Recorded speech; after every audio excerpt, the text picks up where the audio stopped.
बिस्मिल्लाहिर्रहमानिर्रहीम। अस्सलाम वालेकुम। कैसे हैं आप लोग? मैं उम्मीद करती हूँ आप बिल्कुल ठीक होंगे।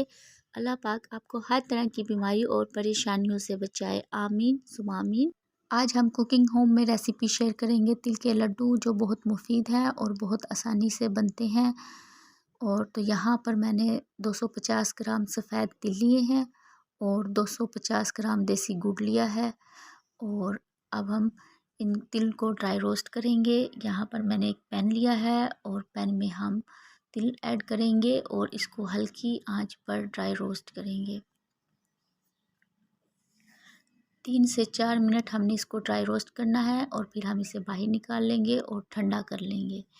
और यहाँ पर चाशनी बनाने के लिए मैंने गुड़ को क्रश कर लिया था, इसे इसमें शामिल करेंगे। और 2 टेबलस्पून मैंने इसमें पानी ऐड किया है और हाफ़ टेबल स्पून हम इसमें घी ऐड करेंगे।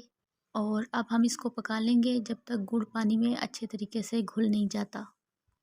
और हमें यहाँ चाशनी को चम्मच हिलाते हुए लो टू मीडियम आंच पर लगातार पकाना है ताकि गुड़ जले ना।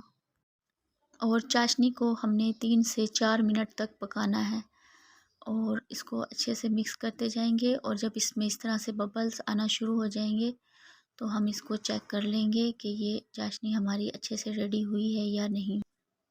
और लो टू मीडियम आंच पर हम इसे पकाते जाएंगे। और अब हम इसे चेक कर लेंगे। गिलास में हम नॉर्मल पानी लेंगे और इसमें एक ड्रॉप चाशनी का डालेंगे और इसे चेक कर लेंगे। ये देखिए, ये बिल्कुल सॉफ्ट सी तैयार हो चुकी है और ये बिल्कुल हाथ पर नहीं चिपक रही।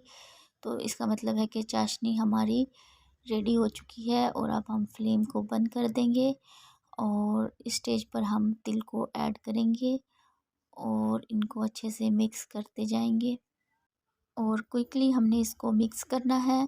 चाशनी को हमने ठंडा नहीं होने देना, अगर ये ठंडा ही हो गई तो फिर हार्ड हो जाएगी।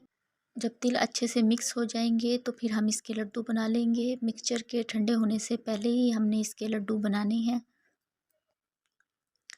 ये देखिए, हम इस तरह से हाथ में लेंगे और इसको गोल गोल घुमाएंगे, घुमाते जाएंगे और इसके लड्डू बना लेंगे। देखिए, दूसरे हाथ से हम इसको प्रेस करेंगे और ये देखिए हमारा लड्डू बनकर तैयार हो गया है। और इसी तरह से हम सारे लड्डू बना लेंगे। आई होप आपको मेरी रेसिपी पसंद आई होगी। वीडियो पसंद आए लाइक कमेंट सब्सक्राइब कर दीजिएगा। दुआओं में याद रखिएगा। अल्लाह हाफिज़।